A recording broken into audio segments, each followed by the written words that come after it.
If you're being approached by an aggressively looking dog, start yelling and screaming. It'll show your dominance and spook the animal off. Yes, this is a widespread myth, and no, it won't help you if you meet a canine that looks as if it's going to attack you.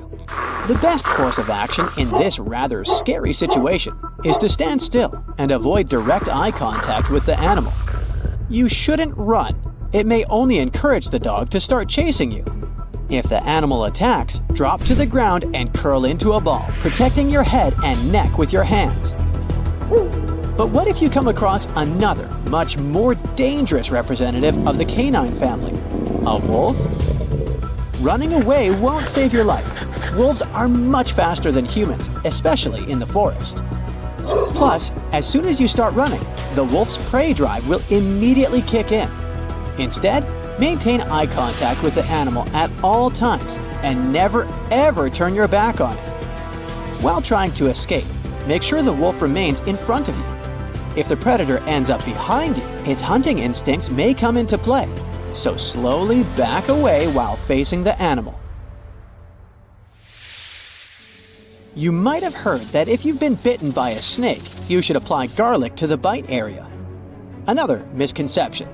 Garlic has absolutely no effect on snake venom. Instead, try to remember the color and shape of the snake. It can later help doctors treat the bite and figure out what anti-venom is needed. Also, remain still and as calm as possible. It can slow down the spread of venom. And, of course, immediately seek medical help. If you see a bear, fall down on the ground and pretend to have passed away. Unfortunately, it doesn't always work this way. First of all, you need to show the animal that you're not prey. Do not make any high-pitched noises and don't scream. This way, you may agitate the bear even more. If you wave your arms, do it slowly. If you decide to talk some sense into the bear, do it in a calm and low voice.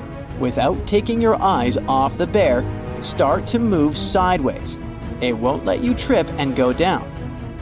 Do not rush or run away. Although at first sight, bears may look clumsy and heavy-footed, they're surprisingly good runners. Plus, these animals love chasing their prey. That's why if a bear charges after you, stop moving altogether. There's a misconception that bees can only sting once. But in reality, the problem is that honeybee stingers are barbed and can easily catch on their victim's skin. The stinger gets stuck. The bee can't free itself and doesn't usually survive such an accident. You need to remember that bees will protect their hives no matter what. And they can sting you even if you're just walking by. Dark colors can make bees more aggressive, since such hues make people look like their natural enemies. That's why if you're dressed in a black t-shirt, your chances of being stung by these insects are higher.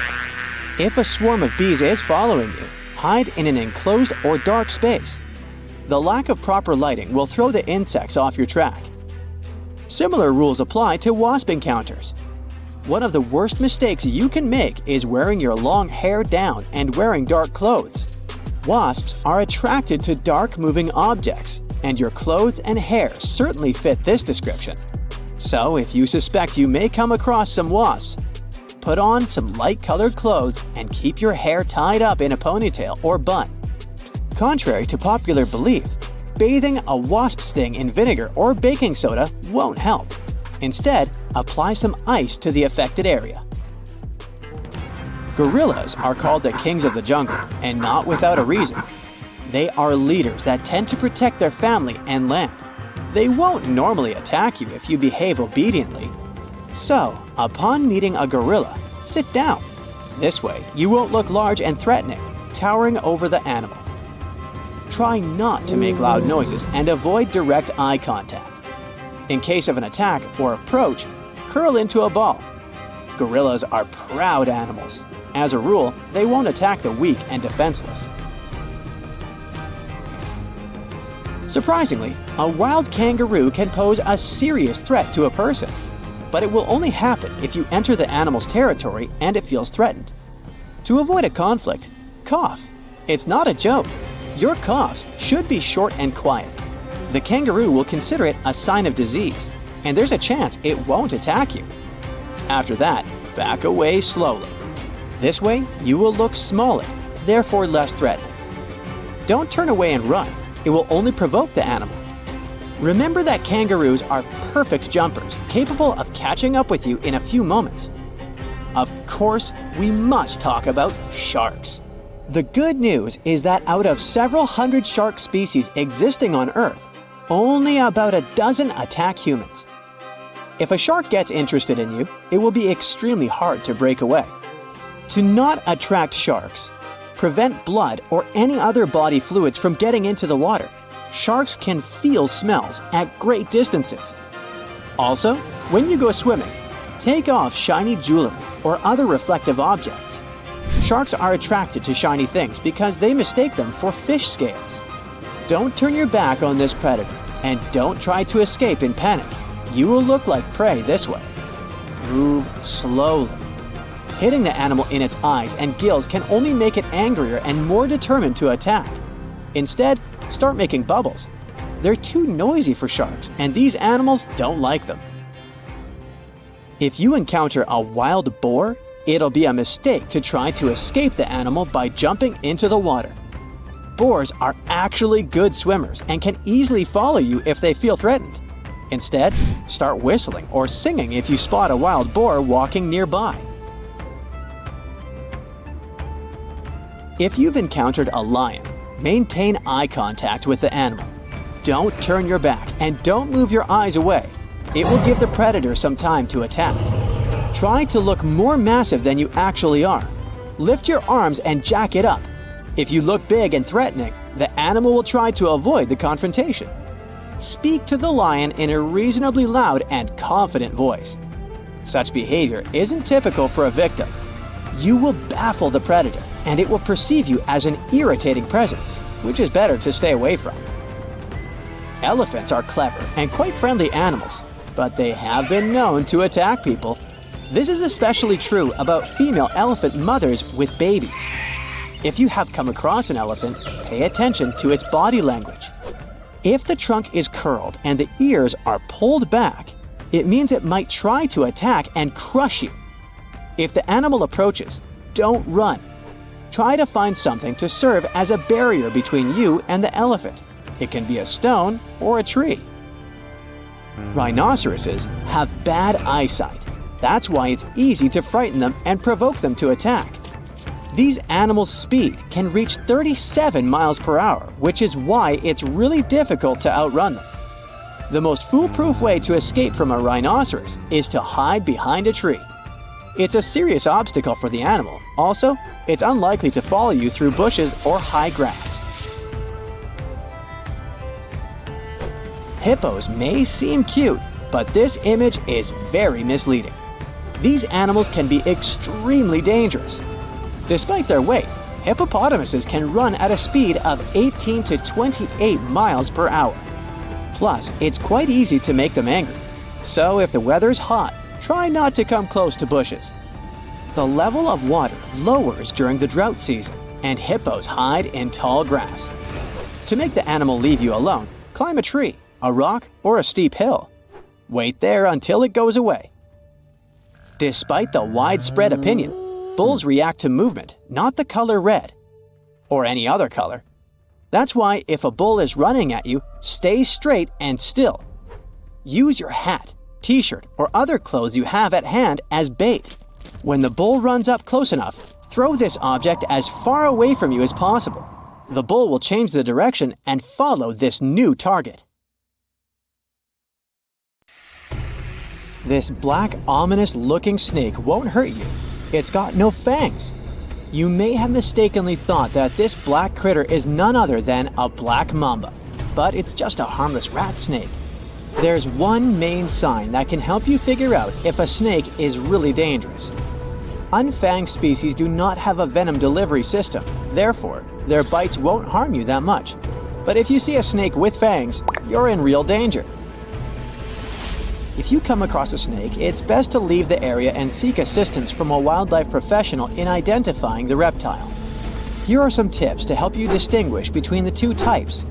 Observe their behavior, nesting habits, and habitats. Some snakes may shake their tails as a warning signal. Also, venomous snakes typically have triangular-shaped heads, compared to non-venomous snakes with rounded heads. Time for an optical illusion. Can you spot a snake here? You'd better be attentive because there's a boomslang hiding on that tree. This slithery critter has mastered the art of disguise, and it likes to pretend to be a tree branch. Also, boomslangs may not have the best sense of smell, but they make up for it with their ability to detect chemicals in the air. Using their tongues, they gather odor molecules and press them against their sensory organs in the mouth. This snake is venomous. Just look at those fangs. Still, while they're not in use, the snake can neatly fold back its fangs into its mouth. Rattlesnakes and humans have something in common. Both have a lot of keratin-made accessories in our bodies. Human nails and hair are made of keratin, and rattlesnakes' rattles are made of it too. The staple sounds these slithery creatures make are similar to the noise we humans can make when we rub our nails against one another. But these reptiles do it super fast, so it almost sounds like hissing. Whenever the snakes shed, they add up a new segment to their rattle. But it's not like the older a snake is, the more segments it has. Their rattles may wear off or break, just like our nails. Rattlesnakes, as well as many other snakes, have a unique inner ear structure that doesn't include an eardrum. This means they can't pick up airborne sounds like we do. Instead, their inner ear is connected to their jaw, and they use this mechanism to feel vibrations. Biologists are still figuring out whether snakes detect sounds through pressure or mechanical vibrations in their bodies. They're also quite selective eaters. Rattlesnakes only chow down when they're feeling hungry, with adults usually waiting around 2 weeks between meals. These sneaky hunters usually go after mice, rats, squirrels, and rabbits, but they won't say no to a bird if they manage to catch one. Younger rattlesnakes, on the other hand, tend to have a heartier appetite, sometimes dining as often as once a week. Now look at their huge fangs. They're like hypodermic needles, hollow and sharp, allowing them to inject venom. What's really cool is that these fangs are hinged and lie flat against the snake's upper jaw when its mouth is closed, only to spring forward perpendicularly when it strikes. Majestic cottonmouths are named this way because of the striking white coloration inside their mouths that they display when threatened. These semi-aquatic serpents effortlessly navigate both water and land, earning them the moniker water moccasin. Equipped with heat-sensing facial pits nestled between their eyes and nostrils, they possess an extraordinary ability to detect even the slightest temperature variations, honing in on potential prey with precision. Rarely do cottonmouths bite humans, reserving their venomous strike for moments of provocation. Here's a tip on how to distinguish between non-venomous water snakes and their venomous counterparts, cottonmouths. While water snakes boast a slender build, cottonmouths exude a robust and weighty presence. The telltale signs continue with water snakes sporting elongated, slender tails and heads proportionate to their necks, contrasting with the blocky and broad head of a cottonmouth. The pupils of the water snake are round, a departure from the vertical, cat-like pupils of cottonmouths. Plus, non-venomous snakes don't have the distinctive facial pits characteristic of pit vipers, like cottonmouths. Here's another venomous star, the copperhead snake. Their musk smells just like cucumbers. Their venom is pretty particular too. Will you be in trouble if this snake bites you? Totally. Does it help cure lethal conditions? Sorta. It's not 100% proven fact so far, but scientists have been testing this theory for quite a while, and they did notice that the copperhead snake's venom can, if not cure some serious conditions, but slow down their progression. Even so, they have the most venomous bites among all the US snakes, but antivenom for the bites somehow is not always needed. Coral snakes are known for their non-aggressive nature, as they are shy and secretive creatures. Theirs make up less than 1% of snake bites in America. Their venom is a neurotoxin that paralyzes nerves, and due to their small teeth, they must chew on their prey to inject the venom. When feeling threatened, a coral snake will curl the tip of its tail to confuse the attacker about the location of its head. The mysterious and mesmerizing black mamba, also known as the black-mouthed mamba, calls the rocky savanna its home and loves to hang out near termite mounds. With a color range from gray to dark brown, its name comes from the dark interior of its mouth. Black mambas hold the title of some of the fastest-moving snakes globally, reaching speeds of 10 to 12 miles per hour on a sleek surface. Despite its fierce reputation, unprovoked attacks on humans remain unproven, and the snake is actually responsible for only a small number of lethal cases each year. Saw-scaled vipers possess a fascinating ability to produce a spine-chilling noise, accompanied by a striking threat display. The unique shape of their scales allows them to create a prolonged rattling hiss or sizzle when they move in a particular terrifying manner. These sounds serve as a clear warning to anyone in close proximity to the snake. Despite being responsible for many fatalities, without treatment, the saw-scaled viper's bites are fatal in fewer than 10% of cases. This contrasts starkly with the king cobra and black mamba, whose untreated bite fatalities are significantly higher. Saw-scaled vipers are known for their extreme aggression and lightning-fast strikes, making them some of the quickest and most unpredictable snakes in the world.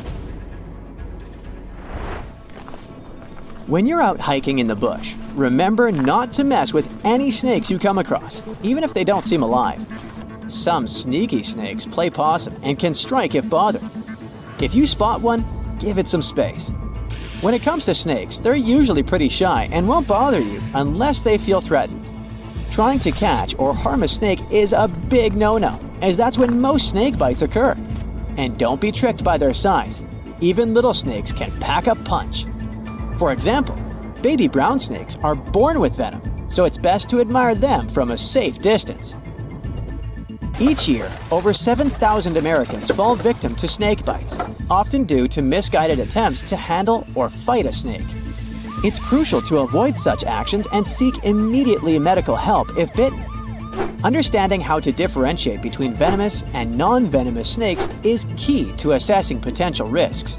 Contact a professional if you're unsure about a snake's identity, and never handle a snake, even if it appears harmless. A word of warning: when you're in Australia, never stick your finger into these holes. They might be home to burrowing spiders. Some species have a bite powerful enough to pierce nails. It feels similar to a hammer on your finger because of the venom. So always give your boots and outdoor clothes a quick check to be safe. Animals sometimes make homes or look for food in them, especially bandicoots. Silk-lined burrows in shady spots might belong to funnel web spiders.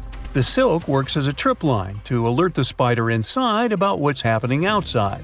Look for shiny dark brown to black spiders with finger-like spinnerets at the end of their abdomen. Then you'll find them. Males have a hefty mating spur sticking out of the middle of their second pair of legs. When these spiders feel threatened, they make aggressive moves, rearing up and showing off their startling fangs. These spiders, which belong to the Aranida order, are known for their funnel-shaped webs that widen at the entrance. They patiently wait in the narrow funnel for prey to touch the web, then swiftly capture it. In Australia, large brown spiders frighten people due to their venomous bites. They are infamous for causing people to lose their lives in southern and eastern Australia, particularly in the Sydney area since the 1920s. Quick access to the antidote after a bite is crucial in preventing severe consequences. The next spider is one of the world's most dangerous venomous spiders. Phonutria nigriviter is a spider living in South America. People often call it the Brazilian wandering spider. You see, in Brazil, 4,000 people get bitten by this critter each year. The bites can cause serious issues, such as hypertension, blurred vision, sweating, and vomiting. You wouldn't want to mate with this creature, as you can also face way more severe consequences than blurred vision. In some situations, its kiss can take a life. Apart from messing with humans, This spider has a diverse menu, including crickets, katydids, and even larger options like tree frogs, lizards, and bats. Operating under the cover of darkness, these creatures are the most active during the night. They ambush their prey instead of relying on webs. In the daytime, they seek refuge beneath logs or in narrow crevices. They love to be around banana trees, but can be found in urban areas and inside homes too. If you spot them one day, be prepared. This creature's body is covered with thick brown hair and is not that small. In 2013, a London family had to leave their home due to an infestation of Brazilian wandering spiders. The trouble began when an egg sac, hidden in a bunch of bananas, made its way to their local grocery store. No one noticed. When the family bought the bananas, the egg sac broke open. Potentially lethal spiders spread around the house. Over 2,500 people visit poison control centers annually in the U.S. Black widows are spiders with the signature hourglass mark on their bellies.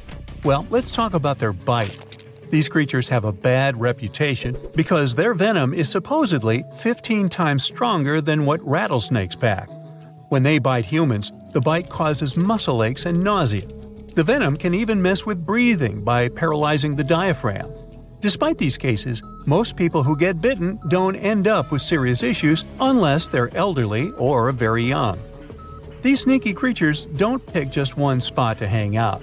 You can find them in wood piles, burrows, or among plants that act as scaffolding for their webs. Black widows are especially dangerous for other insects and their mates. After a not-so-romantic mating dance, ladies sometimes go all Hannibal Lecter on their mates. These spiders are architects too, spinning massive webs where females stash a cocoon loaded with hundreds of eggs. Baby spiders move out once they hatch, but the web stays put. Those webs are also traps. Different kinds of prey later join the black widow's spooky snack collection. Yellow sac spiders range in size from approximately 0.12 to 0.6 inches and construct silken tubes under stones, in leaves, or in grass. They're found across the United States and southward toward Mexico and South America. They are venomous to humans and, unfortunately, are commonly spotted indoors. The venom of the yellow sac spider contains cytotoxin. This is a substance that can damage or impair cell function. Reactions like redness and swelling at the bite site are common. Yellow sac spiders are not known for their calm nature either.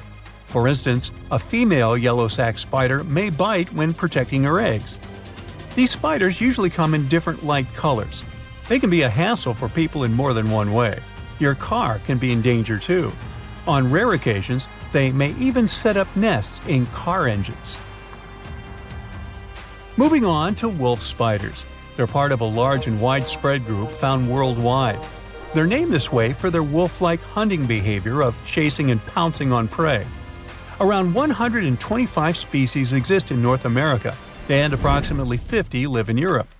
These spiders are typically dark brown, with long, broad, hairy bodies and sturdy elongated legs. Like me.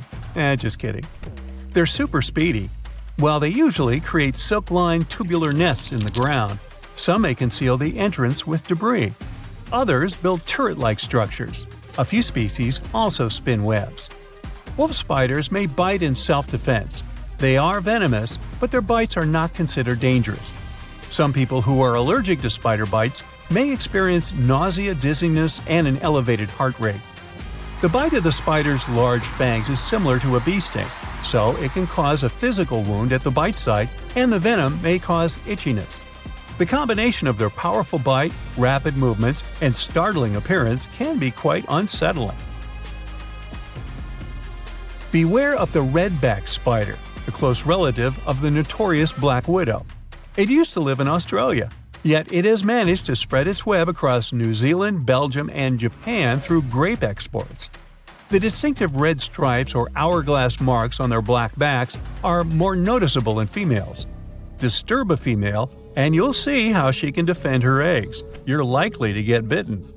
These spiders can sneak into shoes or clothing, lurking against the victim's skin while they're dressing. Both male and female redbacks have a venomous bite. Their venom is a cocktail of neurotoxins. It can cause sweating, rapid heartbeat, and swollen lymph nodes. The redback has control over the venom dose, so symptoms vary based on how much is injected. Australia deals with over 250 redback bites annually, many requiring anti-venom treatment. The latest case, when a person lost their life after being bitten, dates back to 1956. Yet it can happen, so stay vigilant and cautious around these stealthy spiders. Let's talk about the heavyweight champion of the spider world, the Theraphosis blondie, casually known as the Goliath birdeater. This giant tarantula can stretch up to 11 inches and tip the scales at 6 ounces. To put it in perspective, this spider is big enough to cover your dinner plate and is certified by the Guinness World Records. The nickname might make you picture a tarantula feasting on a hummingbird, but that's more of an artistic exaggeration dating back to the 18th century. These spiders are more into munching on arthropods and rarely go for bird snacks. Goliath bird-eaters don't bother with webs like their spider buddies. Instead, they're all about silk, using it to line their cozy burrows beneath the forest floor. The spider itself looks dangerous, but its bite almost never requires a doctor's visit. It feels more like a wasp sting. Goliath bird-eaters are the biggest spidey on Earth. On the other side of the spectrum, we have this guy from Colombia. They are among the tiniest spider species.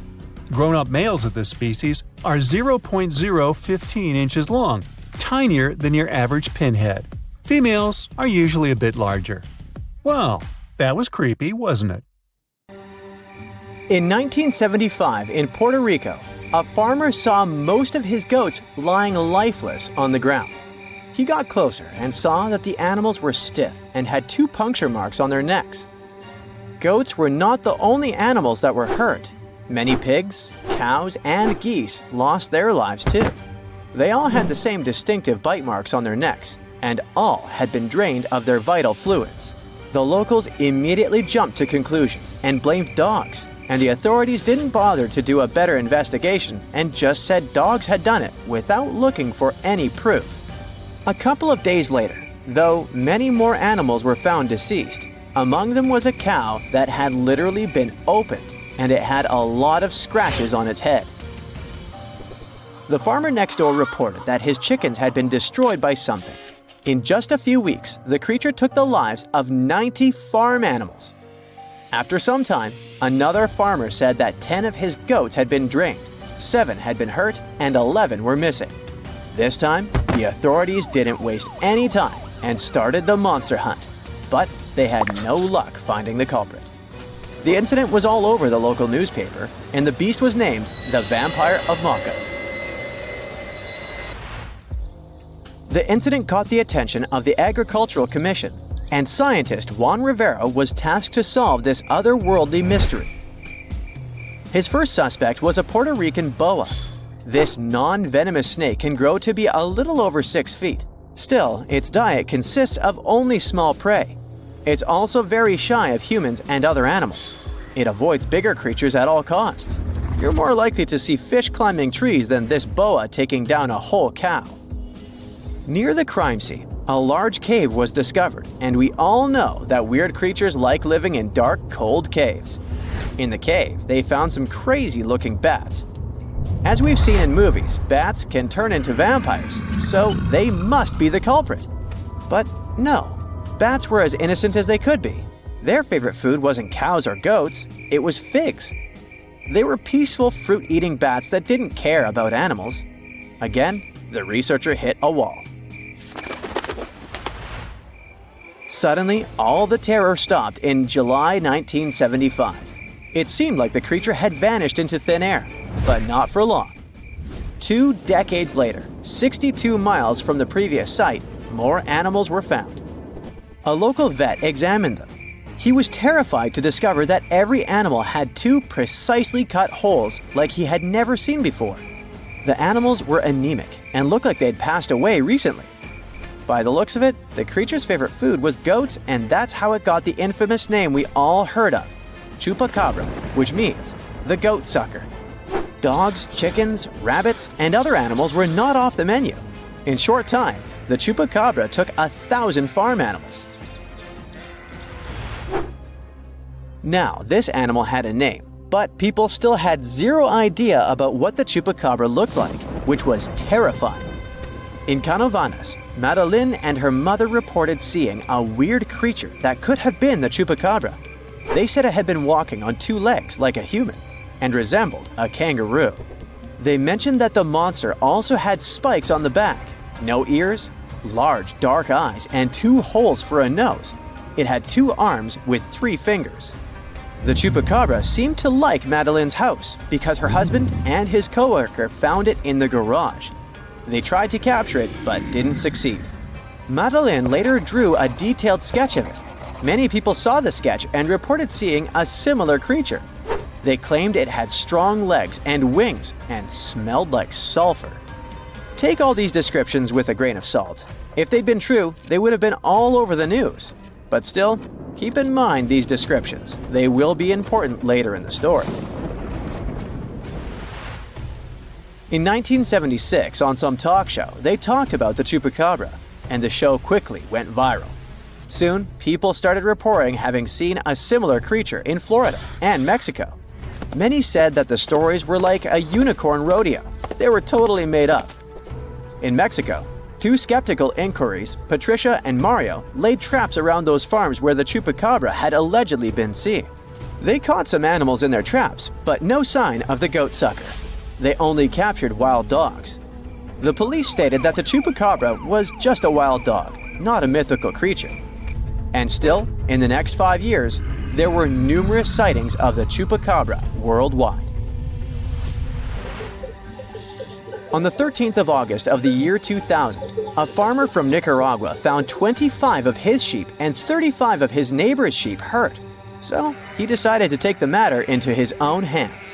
One night, he was patiently waiting in the pitch-black night for the creature to appear. Suddenly, from the corner of his eye, he saw something and managed to hit it. The creature passed away. Finally, they had proof that the Chupacabra was not just a fairy tale. It was a big thing. Later, the Chupacabra was examined by a vet. The vet was shocked because he had no idea what the creature was. Remember Madeline's description? Well, the vet described the animal differently, but his story turned out to be more plausible. This Chupacabra had large teeth, giant claws, greenish eyes, bat-like skin, and a crest sticking out of its back. The vet concluded that the animal was some kind of hybrid. They thought it was a cross between a wolf and a crocodile, but it sounds like an exaggeration and is hard to believe. We all know that such a mix is impossible. They did some tests on the body at the university in Nicaragua, and the results didn't quite deliver what they had expected. The animal was a wild dog with mange. Mange is an itchy skin disease that causes dogs to lose their hair. It's also highly contagious. When a dog has mange, their skin becomes scaly and wrinkled. When they returned the body, the farmer noticed it wasn't his Chupacabra. 7 years later, another body was found in Texas. Phyllis Cannon returned to her farm and noticed that some of her chickens had passed away. All seemed to be anemic. Later, she saw coyote-looking creatures that didn't have any hair.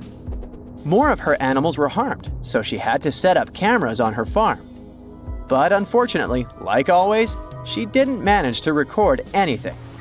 Surprisingly, she got a call from a local farmer who had found the Chupacabra hit by a car. Later, another body was found much closer to her farm. She took some pictures of the animal, and soon, those images were all over the internet. Phyllis was curious and sent 5 DNA samples to 5 different universities. The results didn't match any animal in the archives. Researchers had no idea what it was, but it wasn't a dog. Phyllis still has one animal in her freezer and a taxidermied specimen in her house. There are many theories about the Chupacabra. Some claim that the animal is a genetically modified monkey that escaped the lab. Others state that it's some mysterious, otherworldly creature. The most consistent hypothesis is that the Chupacabra is a mix between a Mexican wolf and a coyote with mange. Now, do you remember that Phyllis said that she had sent samples to 5 universities and no match had been found? Well, it turned out she hadn't been telling the truth. At one university, they found that the animal was a mix between a coyote and a Mexican wolf and that it had mange. Animals with mange are weak and will likely try to hunt farm animals to survive. People, when they see something they don't know, tend to exaggerate, which is why all witnesses describe the animal differently. Despite their cold-blooded nature, crocodiles and alligators are some of the most caring and gentle parents in the animal world. Come on, really? Yeah. Females of these frightening animals lay from 10 to 60 eggs at a time, and then bury their eggs in riverside nests. They build the nests out of plants they break off with their teeth and push together using back legs. Then croc moms patiently wait up to 3 months, protecting their future babies from any danger. Although crocodiles themselves are very strong and frightening animals, they don't hesitate to hire special babysitters to protect their nests, the water thick-knees. It might seem like a risky deal, but these birds have formed a win-win alliance with crocs. They place their eggs nearby, and together, they scare away big reptiles like Nile monitors and other predators. Crocodiles have an excellent sense of hearing. Bird cries alert the mother about all uninvited guests, and the mama croc goes out of the water to protect her babies and bird nests along the way. When baby crocodiles are born, they're of a size of a large banana, and it takes years for them to reach maturity, from 4 to 15 years, depending on the species. In some cases, a female crocodile helps her babies to hatch by putting the eggs in her mouth and rolling them. Then she spits out a kid? Apparently so. Baby crocs tend to stay together close to their mommy during the first 1 to 3 years of life. The mother assists her children in digging out of the nest and carries them to the water in her mouth. A female crocodile can place up to 15 babies in her mouth at once, and instincts prevent her from closing her jaws. So newly hatched babies feel safe in the crocodile's mouth as if it were a cradle, with teeth. Although the croc teaches her babies to hunt and provides protection from predators, only about 1% of the hatchlings survive to adulthood due to predators and weather conditions. Sad news for any parent, but crocs are cold-blooded reptiles after all. The only reason they cry is physiological rather than emotional. When crocs spend enough time out of the water, their eyes get so dry that they cry to keep them lubricated. If a baby crocodile manages to survive its childhood, it gets the chance to live a very long life. Just like some other reptiles, turtles, and whales, crocodiles exhibit the so-called negligible senescence, or in simple words, a lack of normal aging. It means they don't actually get older, just bigger and badder. They're only afraid of getting sick or being attacked by other predators. Although the average lifespan of crocodiles varies from 50 to 70 years, some of them reach over 100 years. So in theory, someone may meet a 500-year-old crocodile as huge as an airplane somewhere deep in the tropics. But the chances to survive and tell the tale of this meeting are slim, because the crocodile's appetite grows in proportion to its body. Mr. Freshie, who passed away at the age of 140 years, was the oldest documented crocodile that was in captivity. It was caught in the Moorhead River in 1970 and resided at the Australian Zoo. Mr. Freshie was called after its kind, freshwater crocodile, the breed that has never been witnessed doing any harm to humans. At the age of 10, when crocodiles reach the body length of about 5 to 10 feet, they become mature enough to give birth to their own babies. The mating dance involves several steps. Males produce a special low-frequency sound which humans can't perceive. But for crocodile females, it sounds like an invitation to become a mother and continue the gentle parenting tradition. Hey, could we call this the Crocodile Rock? Hey, I like that song. Of course, crocodiles are not the only animals that demonstrate surprisingly high family values and dedication. Polar bears, for example, are very attentive and take time to teach their cubs all necessary survival skills in the cold climate. While the babies are still in their mother's belly, polar bears construct a special space by digging into deep snowdrifts. This space serves as a home for the future cubs. They spend their first months of their life getting milk and heat from their mother. Polar bears usually give birth in a period between November and January and don't allow the cubs to get out until spring. The newborn's fur is very fine, and they're not yet ready to face severe colds. Once the cubs emerge from the den, the mother bear begins to teach them how to survive in the outside world. Babies mimic her every move, learning how to swim, hunt, build dens, and migrate. Mother will fight off predators and larger polar bears and hide her cubs from any threat. After 2 to 3 years together, babies learn everything they need to know and leave her. But they'll still be able to recognize their mother throughout their life, which lasts up to 30 years. Another example of caring motherhood can be found among our close relatives, primates.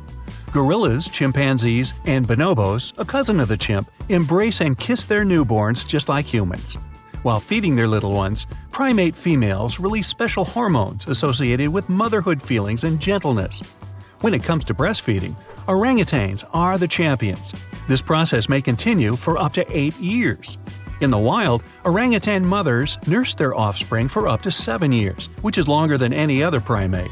During this period, mothers teach their infants to find food and build sleeping nests on their own. The bond between female orangutans and their mothers is stronger than that of males. Daughters may continue living with mothers until they reach the childbearing age that equals 15 or 16 years. Yeah, they just won't move out. Just like humans, apes may have mother issues that impact their social life. Maternal support helps young primates to gain dominance and mating success when they grow up. On the other hand, apes who didn't get enough nurturing in their childhood tend to have fewer children when they reach maturity. Meanwhile, males of African elephants don't fight for dominance because all important issues are resolved by females. And every calf in the herd is cared for by everyone equally. A young elephant mother gets the assistance of her sisters and older aunts while giving birth and raising her child. That's why elephants are considered some of the most protective moms on the planet. Herds of female elephants and children tend to travel together in a special circle. They put the youngest members of the group inside the circle to protect them from predators. Also, older elephants will adjust the pace of the herd so the calves don't get tired and lag behind. Females in the social group will communicate with babies using affectionate gestures and teach them how to find food. And everyone packs their own trunk.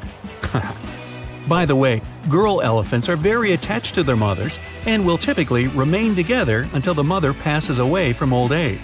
And the average lifespan of elephants is around 65 years or even more. Mothers bear the cubs for 2 years of that time, so no surprise they're so attached to each other.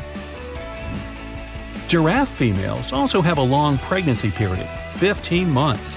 But it makes sense because the giraffe calf is already on its feet very soon after birth. Mother nurses giraffe babies for about 9 to 12 months. When she needs to go find some food, she will hide her babies or ask other giraffes to look after them. Like humans, giraffe moms need to stay awake. They can afford to sleep from 30 minutes to a couple of hours a day. And even that in extremely short periods, like 5 to 10 minutes at a time. The remaining time is dedicated to guarding and protecting her babies. Emperor penguin mothers are not afraid of difficulties either. After laying an egg, the female leaves it with a male who protects it from any threat. Meanwhile, the mother takes a long journey of up to 50 miles to reach the ocean shore and catch some fish. When the fishing is over, she returns to the hatch site to feed the fish to her newly hatched babies. Seafood! Using the warmth of her own body, the penguin female keeps the younger generation safe and warm.